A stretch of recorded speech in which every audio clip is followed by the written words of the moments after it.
We'll drink and dance the whole day and put on kente fire. Mumbra bro mumrai na chichira mama huma ni so adefefe bi titi wo bika na tete chira hofa na no ani kente papa bi African intentional duso Stichting Gam for the Roma Ghana de shani Africans wa diaspora me ka bibi ba nyina won kente afa shakese ni afi de esubi mada dai na be hwe wani so ade be hwe se de odi kente papa bi di adwunie ewiase designers nyina e be kire kente ahofade sa wo pe kente bi ato adase fashion designers be design kente papa bi ama wo Brian na nigidie ne amamra bebre wo ho be share DJ Kujo artist for the bebre de nyum beji wani edano. This fine Thursday when all Ghana will go gay, with Elizabeth we love you Akwaba wa tu Yahima Yahimfo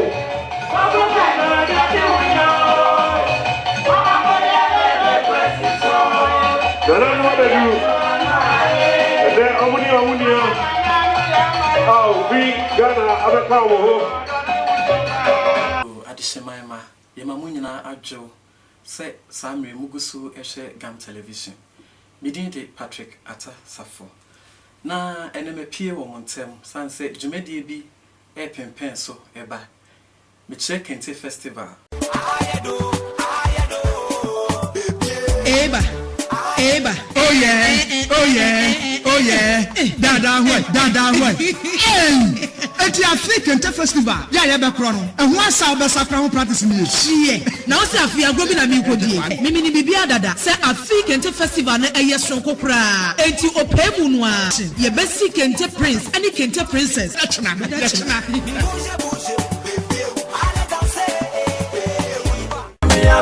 Nana Got me alphabetry. Nana Fabetry.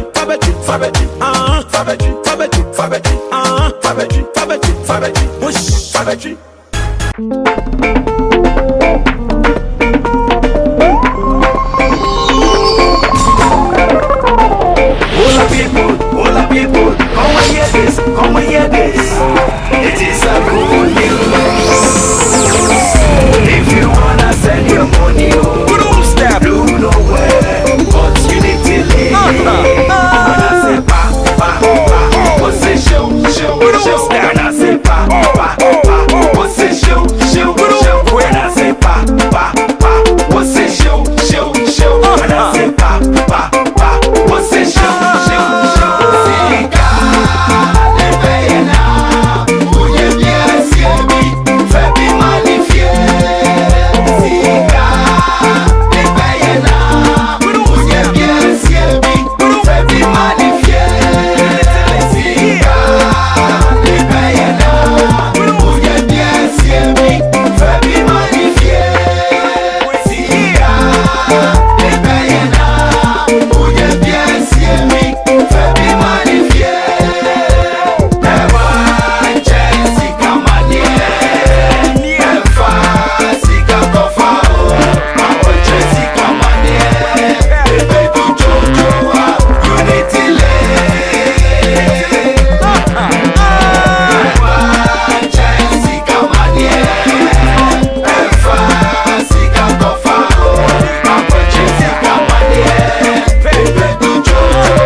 Mending it in tea, a bunny Sikaya, the money for Manonia, Bacope, approach us at Naya, Wabrenya, no money, number tea, them cry, Naya say, them cry, Naya say, you need to link, and that rumor, now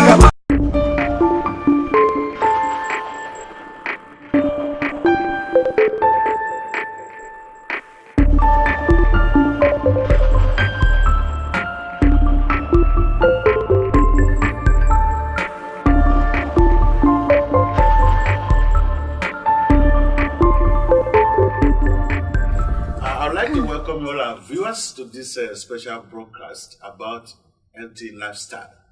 Today we have in the studio experts and practitioners that will be sharing with us about a healthy lifestyle. And from my right, I'd like to introduce them. The first person on this panel is Pastor Nana Bedin, as the senior pastor of Love Christian Center, as a coach, as a mentor, as an entrepreneur, and is very much involved in the community as a community leader. Pastor Bedin, you are welcome in our midst. Thank you very much, sir. And next to Pastor Bedin is Dr. Charles Ayema. He's one of the doctors we have at AMC. He's an associate professor and principal investigator at Amsterdam Medical Center, University of Amsterdam. I got his PhD from Erasmus Medical Center in Rotterdam. Dr. Charles has a 15 years research experience in cardiovascular disease among ethnic minority groups in Europe. And he's a project leader and scientific coordinator of Rotterdam Project. You are welcome in our midst. Thank you. And next to Dr. Charles is a sister. I will call her a sister. She's a dear sister to me, Sister Sistofu Owusu. She's a senior medical analyst at Onsalifa Frau Hospital. You are welcome in our midst. Thank you. And then next to Sistofe is brother. I call him brother. Brother Johan Walter is the public health promoter for the past 28 years at GGD, Municipal Health Center in Amsterdam. He's a specialist, trainer, and coach in sexological care and healthy lifestyle. You are welcome, Brother Walter. Thank you. And next to Walter is Oscar Huscher. Oscar is an area manager in health and weight policy within Amsterdam district. Oscar Huscher is responsible for Southeast Amsterdam as one of the managers managing Stadsdeel Amsterdam. He worked as a sport teacher before he became area manager in Amsterdam Southeast. His desire is to see healthy people living in this community. You are welcome, Oscar.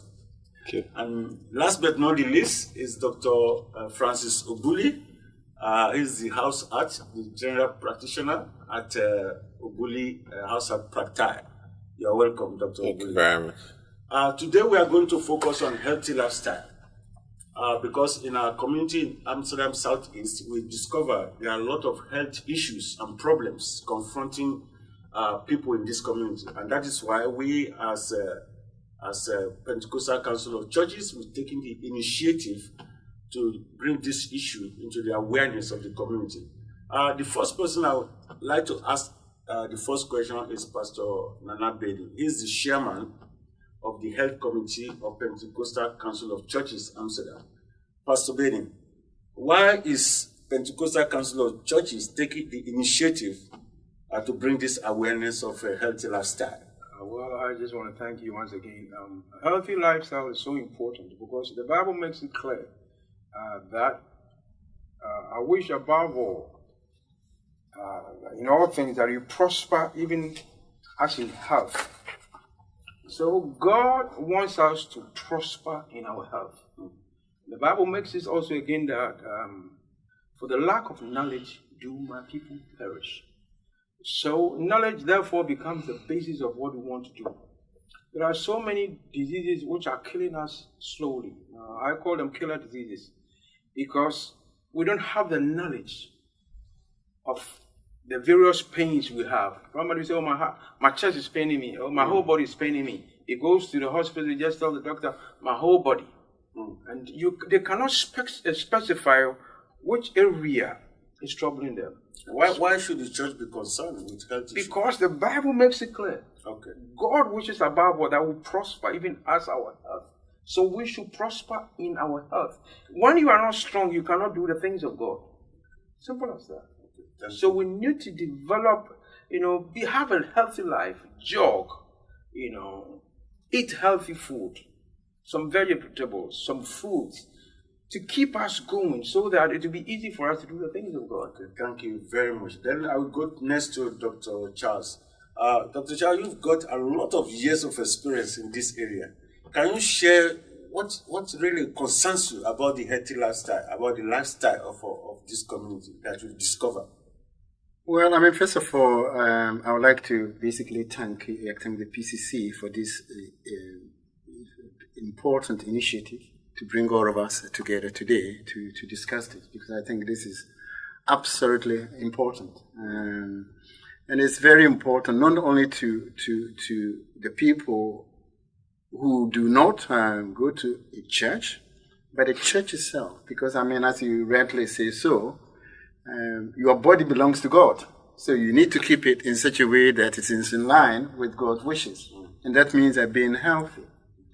In terms of health situation among the, if you like, the African community, which you are discussing in Amsterdam, it is clear that if you look at the health in general, compared to, say, the Dutch population, there are several areas which we are not doing well.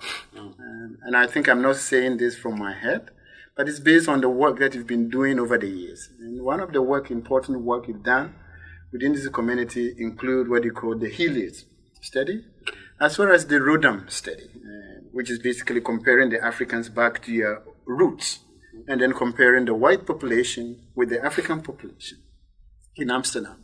And I'll give a couple of examples basically to demonstrate the level of the problem. You know that hypertension, or what the African community usually refer to it as pressure. For instance, if you look at Dutch women, if you take 100 people of Dutch women, about 19 of that 100 will have hypertension. If you take the African women, 100 of that, about 62%, or 62 of them will have hypertension. I mean, that's a very simple, basic to demonstrate the level of the issue we are talking about. If you move on into diabetes, you see a similar level of huge differences. So clearly, in terms of major diseases or major risk factors, we know that the African communities are certainly disadvantaged. One would say that, well, okay, it might be that the white people differ from the African people, so it might not matter that much. But you also know that if you then compare the African population here back to Africa, you see similar patterns. You see that if someone living in rural Ghana, if you take 100 people, just about 22% of them will have hypertension. In Amsterdam, we are talking about 62.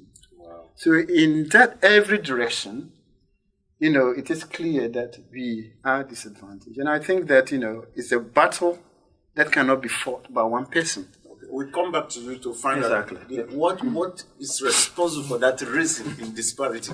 But now I go to Sistofe. Why should the youth be interested in a healthy lifestyle? Well, the youth is the next generation. And after them, there's another generation coming.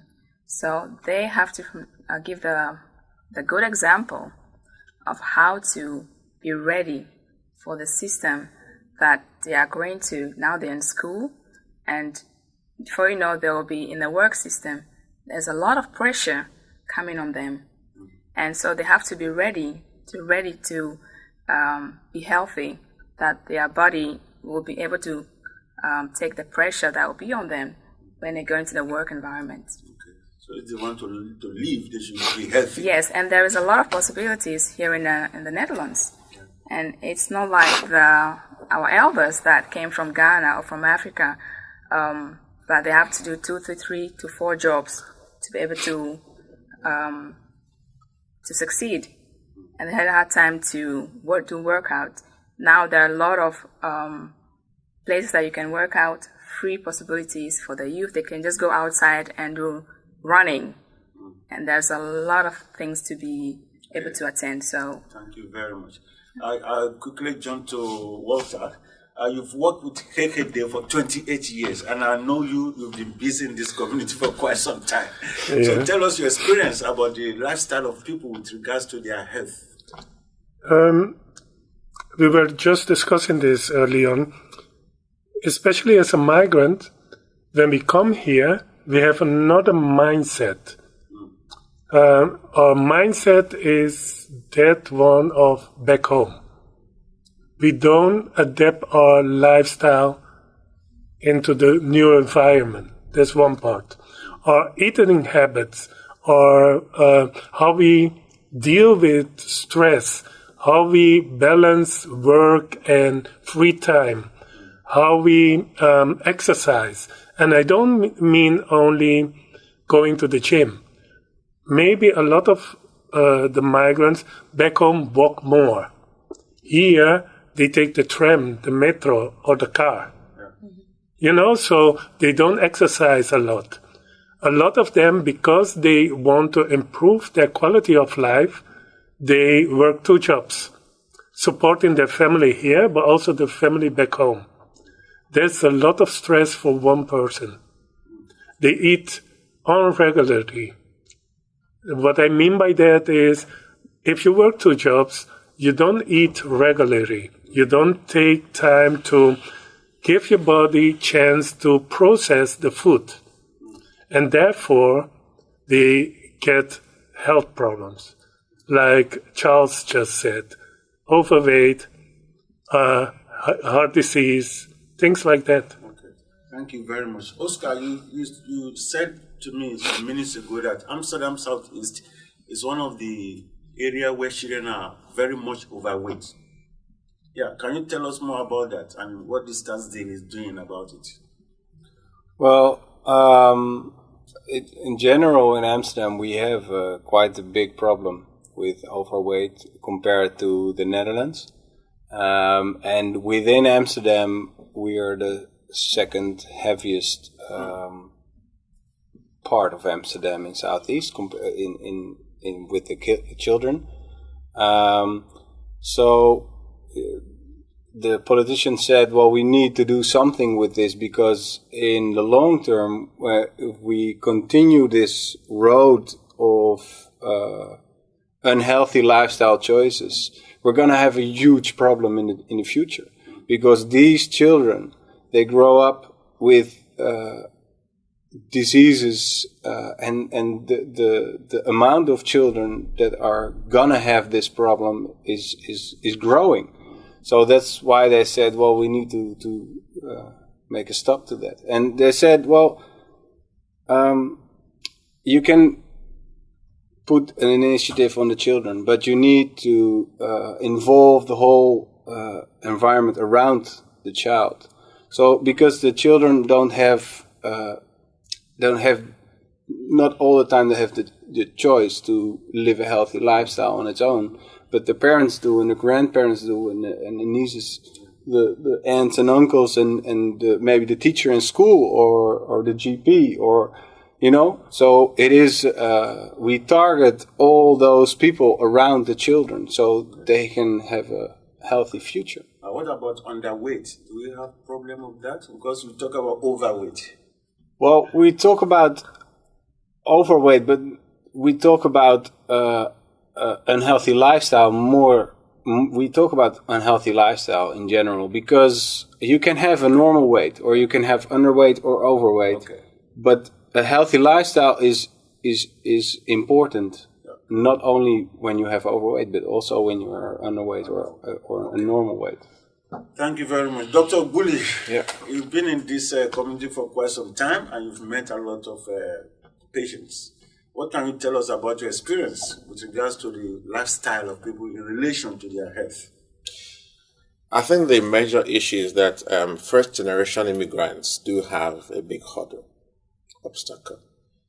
We are stuck between an African origin and stuck between the European lifestyle. And generally, coming here at an earlier age, you begin to work, so economically, you're vibrant. But after some time, you hit the middle ages, midlife crisis.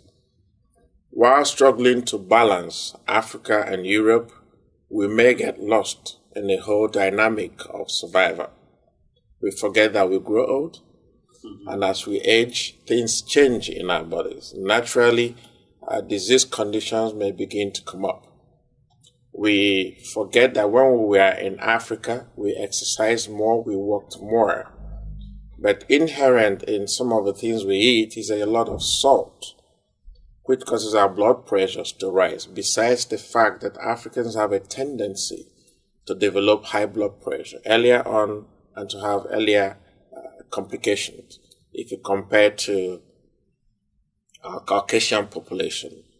We also forget that our food here is plenty. We eat, our weights change, also the chemical activity in our bodies change. So what are we going to do now with all the African foods we are importing to Holland? What do we do with them? I think the important thing is we can't throw our food away. Okay, I think God for that. because it's part of who we are, it's part of our culture. I think we need to recognize how much nutrient we have in our carbohydrate-rich diet, and to be able to find a balance between the amount we eat and the level of physical activity we are able to engage in. Okay, I'll come back to you. Dr. Charles, can you tell us more about this research and how will it benefit the community in southeast of Amsterdam? I think the research indeed is crucial because for many, for all practitioners and others, people need information to be able to make decisions. And for that, in terms of both policy, in terms of both clinical practice, you really need to know first, what is the burden? And two, what are the possible potential causes or the determinants, we call it in the epidemiology. So the studies that we are basically doing, particularly in terms of the HEALIS study, I think part of the problem is that over the years, myself, we've done some work such as the Gaia study, which was what is so-called the cross-section, in other words, just at one point in time. But you need to be able to take people and then follow them up over time. And in that, to be able to determine, for instance, if someone has got a stress, how does that stress actually influence the disease trajectory, to say heart diseases. So for now, we have been quite lucky to be able to really have the baseline data. That baseline data we have now is already making a huge impact already. And now, if you like, all the clinical guidelines are now beginning to take the findings into account. In other words, if someone goes to the GP, now the GP is very much aware the burden among those populations.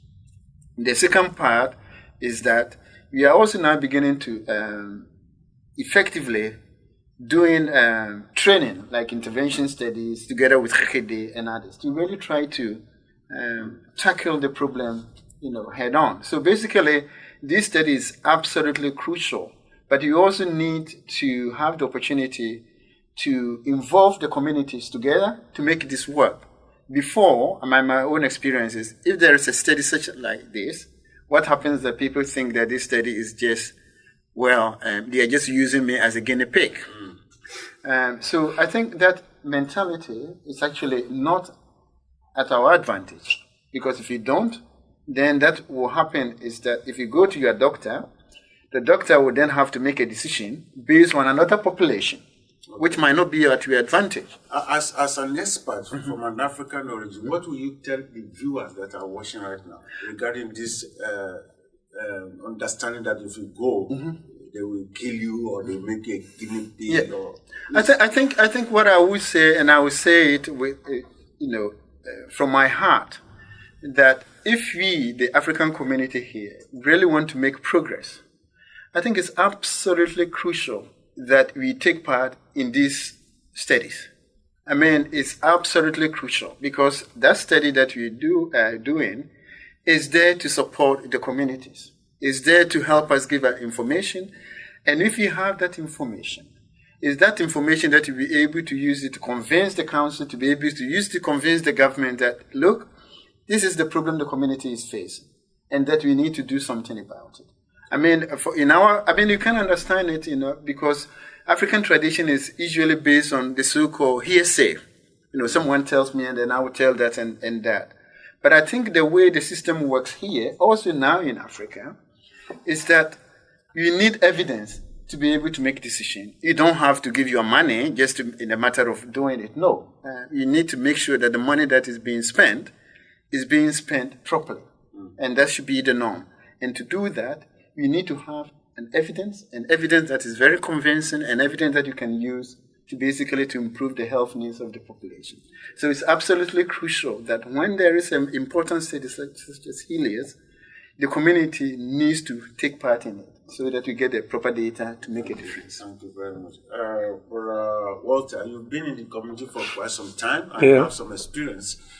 People listening to us right now, what would be your advice to them with regards to healthy lifestyle? From a healthy lifestyle point of view, I think that first understand that we don't want to prohibit you to enjoy your food. Praise the Lord. Hallelujah.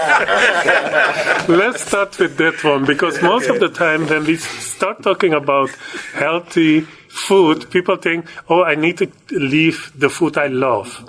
That's not true. The only thing you need to do is to change how you consume it, so how you eat it. I was in a workshop a few months ago, and one of the persons said to me, Juan, you need to understand, we in Africa, we eat as long as the food is there. So if I buy, some bananas, I will eat when it is finished. And they don't realize banana has a lot of sugar. If you eat one banana a day, is more than enough. If you're going to eat 3 or 4, you're eating a lot of sugar. So instead of eating as long as the food is there, try to eat every 3 or 4 hours a day, little bits. Have 3 main meals. Important. A lot of Africans, they don't take their breakfast. Yeah. They don't eat breakfast. And that's very important to do. And then have your dinner and your lunch. Okay. And in between, eat like a piece of fruit. If you take a banana in the morning, don't take one in the evening. Take a fruit that has less sugar in it. So you can only eat 1 banana per day? Yes, because banana consists of a lot of sugar. Okay. You see, the same with cherries, has a lot of sugar. Strawberries have a lot of sugar. So don't eat like a basket of it, but eat a little bit, like a handful. That's more than enough. And still you can enjoy it. And the last thing I want to say, chew. And take the time to chew and to enjoy. Okay. The slower you chew and process the food, the better. Thank you very much. You're welcome. Benin, in the past, some people are very much afraid to go to the hospital, and they don't go because they said if you go to AMC, maybe they will kill you there or you don't come back. So what can you tell the audience about this? Like exactly what Dr. Charles said, it's a hearsay and the way we pass information on.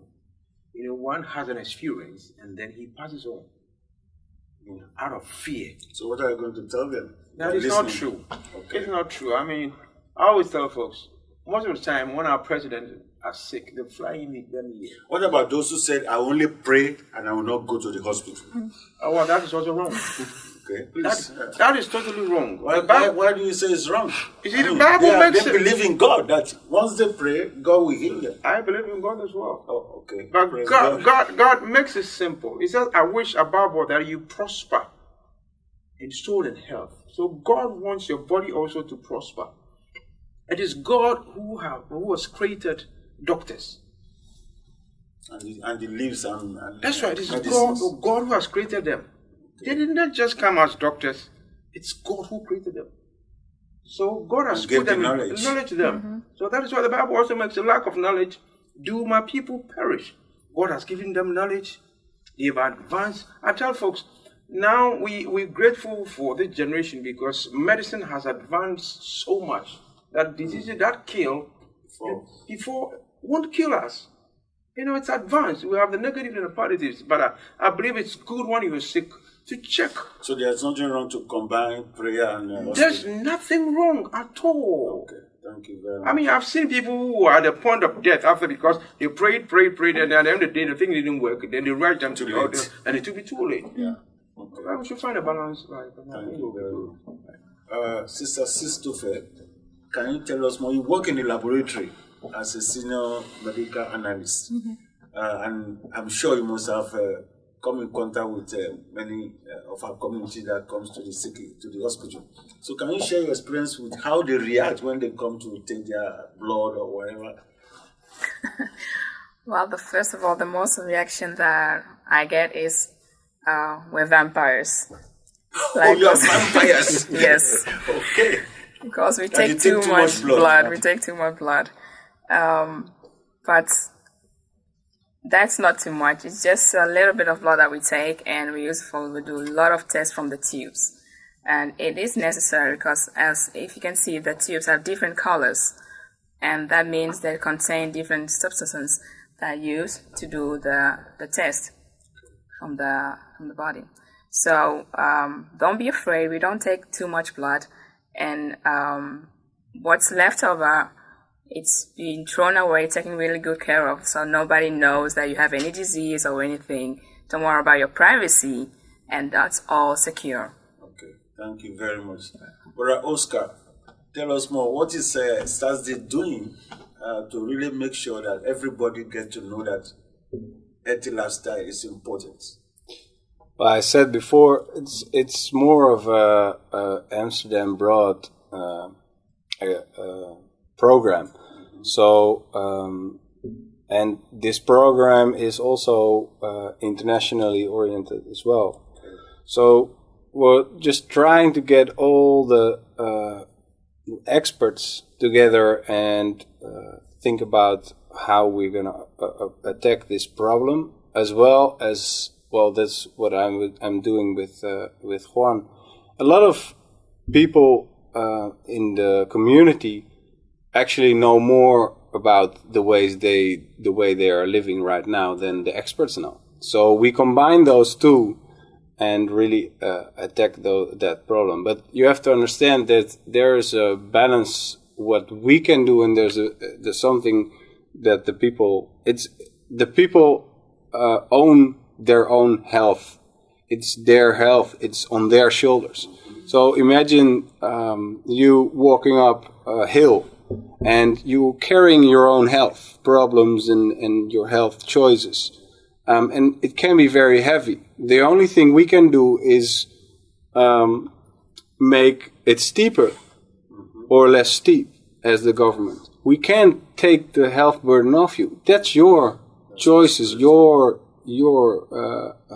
responsibility.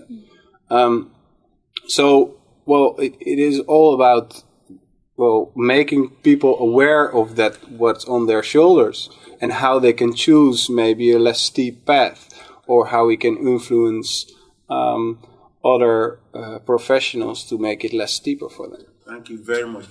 Because of our time, I will only ask you one last question from Dr. Guli. I will ask, what is your advice for this community regarding their healthy lifestyle?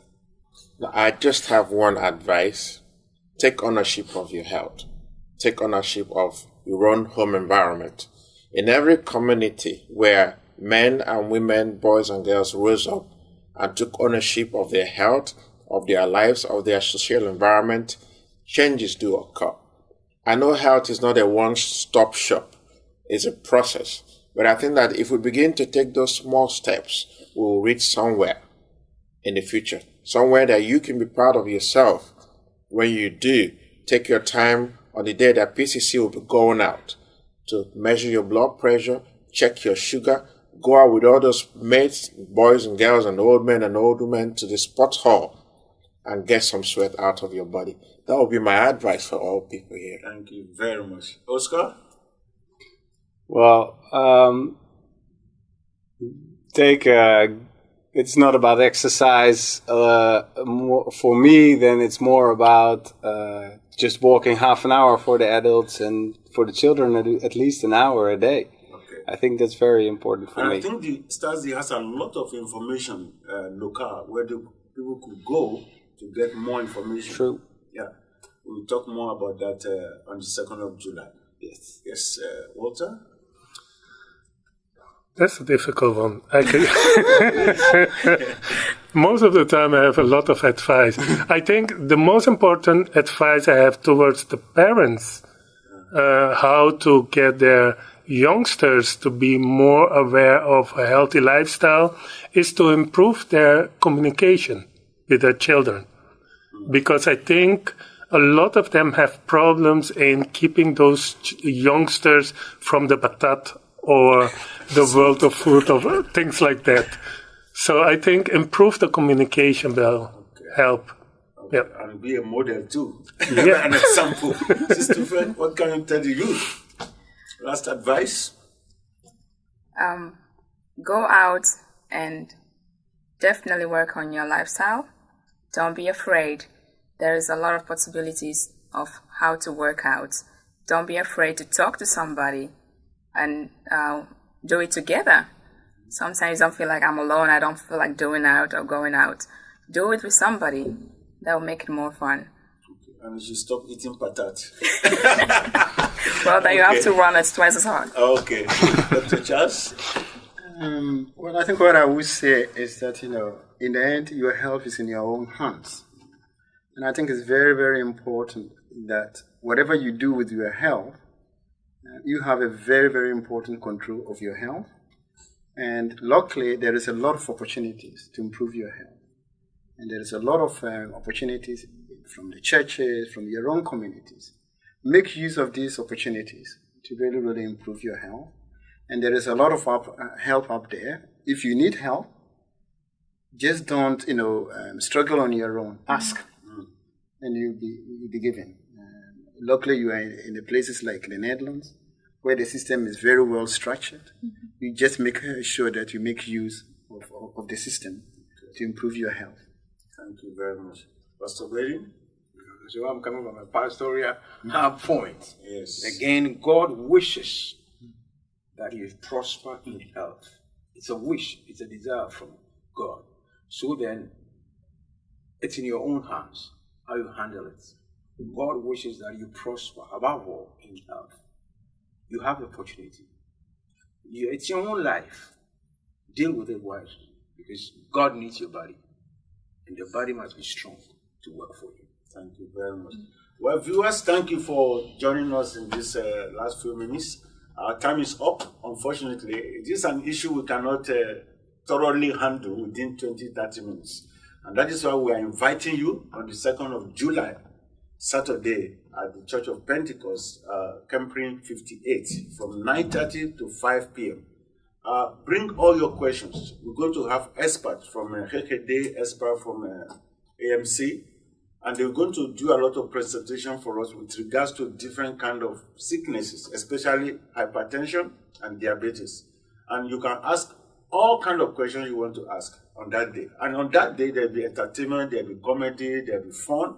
So please don't stay at home. Invite your friends, invite families, invite co-workers. Bring everybody. There's plenty of food to eat also. And we'll be glad that you come. So we'll be there 2nd of July from 9:30 to 5 p.m. at the Church of Pentecost. Thank you for joining us. God bless. Bye-bye. Bye-bye.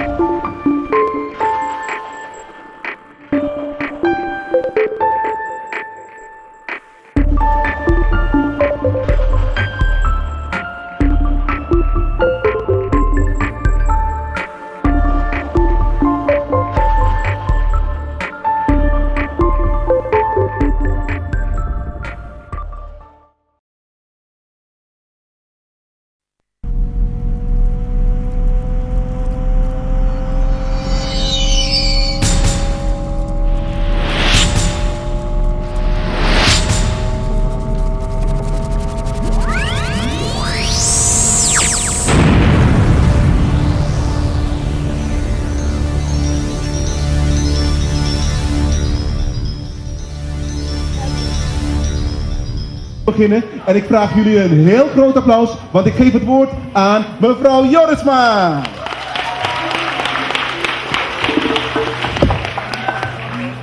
Ja, er is mij gezegd dat ik in beide microfoons moet spreken, want dan horen ze het op het veld ook. Goedemorgen allemaal. Good morning everybody. Ik ben heel blij dat we vandaag weer bij elkaar zijn. Het is weer een hele volle dag.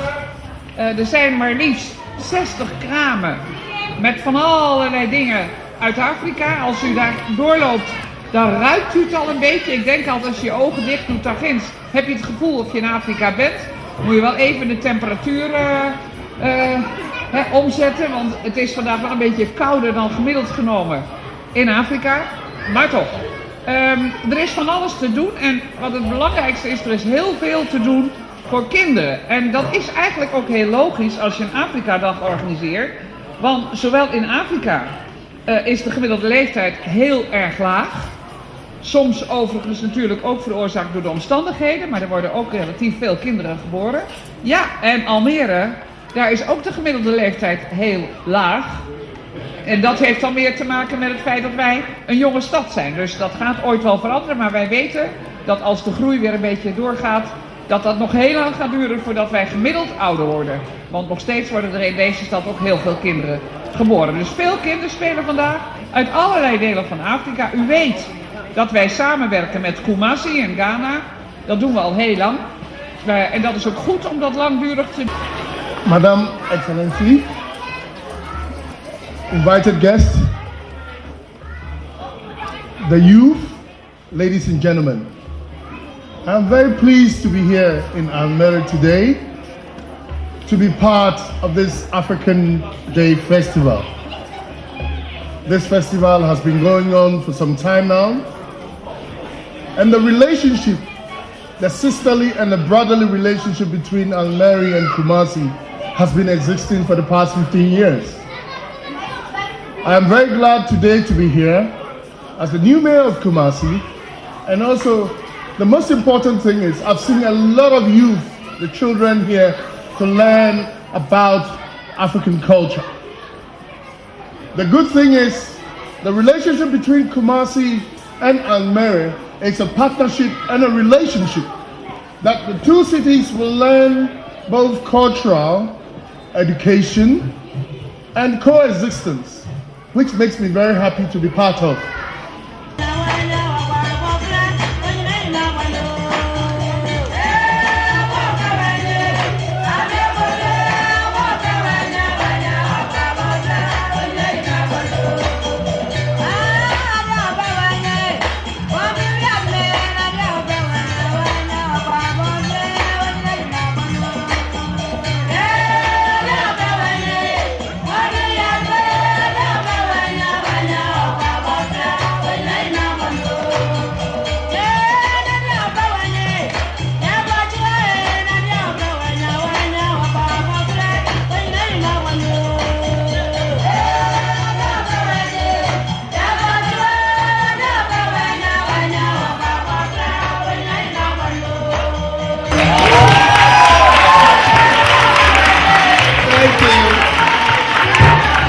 Thank you very much.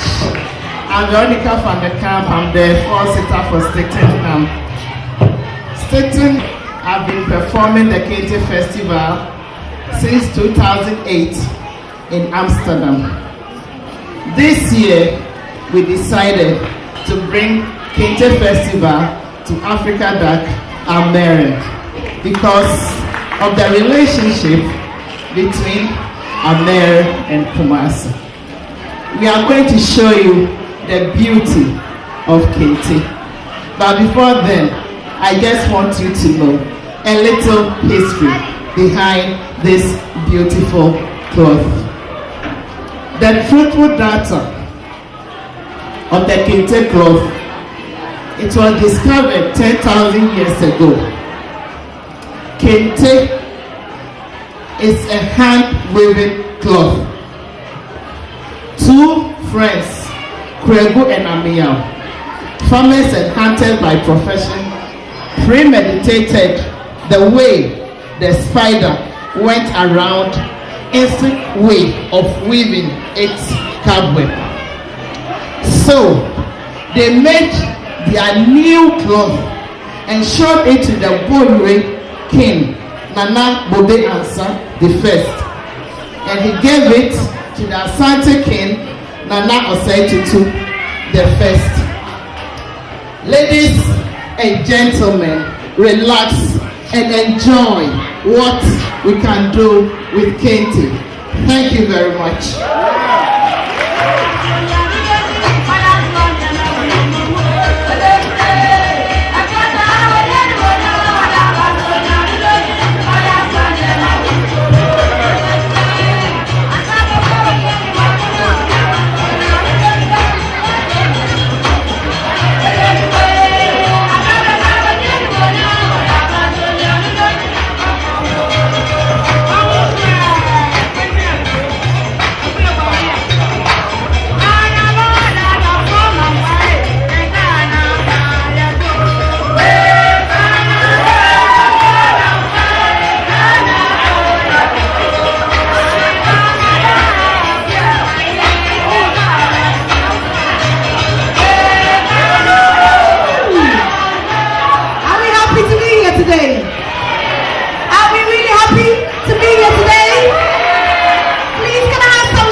Of Stichting Gam.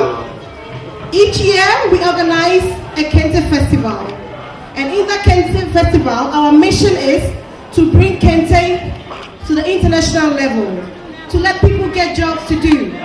So we also give the opportunity, the platform to upcoming designers, upcoming model to come and show what they've got. This time we got a marvelous lady, a young Ghanaian lady who is trying to be heard. So we gave her the opportunity to use Kente to design the clothing that it could fit in the European designing dresses. We're going to show you now what this person was able to do. The lady is in the name of the Manso fashion. So please enjoy the show as she comes with her models. Thank you very much. If you really want to see more, you have to come to 28 to get the show. Take the show. We're representing Ghana. So if you really want to see more, please get your flyer and come and have a look at us. There's more going to happen.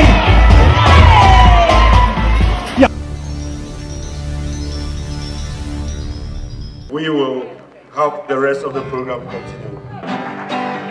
Talk about Kente, talk about fabrics, talk about designs, everything you know. Keep on using Kente.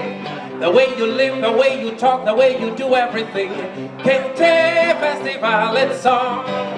Kente Festival is on. Tell everybody, talk about it. Munkana obientie. Munche, munche,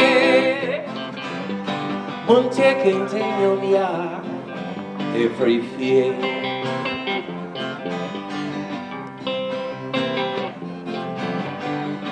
Nana, oa, nana ne yinleri wa munche. Talk about everything you need. The community of cultures. This is the Kente Show. Talk about it, sing about it. Talk about it, sing about it. Muka, yege, nyangre. The Kente Show is on. We'll drink and dance the whole day and put on Kente fun. Mumbra mumrai na chichira mama huma ni so adefefe bi titi wo bika na tete chira hofa na no ani Kente papa bi Africa intentional druso Stichting Gam for the Roma Ghana de shani Africans wa diaspora me ka bibi ba nyina won Kente afa shakase ni afi de esu bi mada brai na be hwe wani so ade be hwe se de odi Kente papa bi di adwunie ewiase designers nyina e be kire Kente ahofade sa wo pe Kente bi ato adase fashion designers be design Kente papa bi ama wo brai na nigide ne amamra bebre wo be share DJ Kujo artist for the bebre de nyumba ji wani eda no. This fine Thursday when all Ghana will go gay, West Elizabeth will love you. Akwaba wa wa.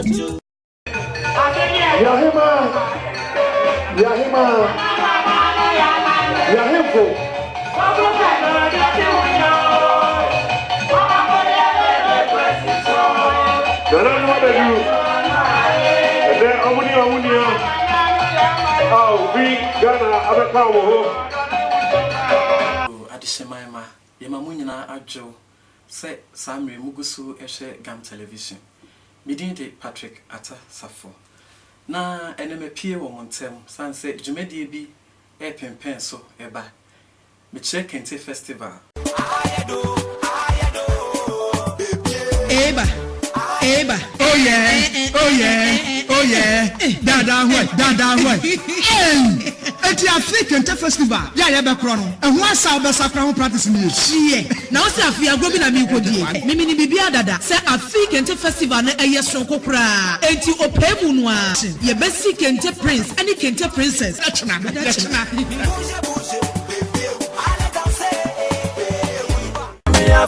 Nana. Ojiga me alphabetry. Ojiga me alphabetry. Nana. Alphabetry. Alphabetry. Alphabetry. Alphabetry.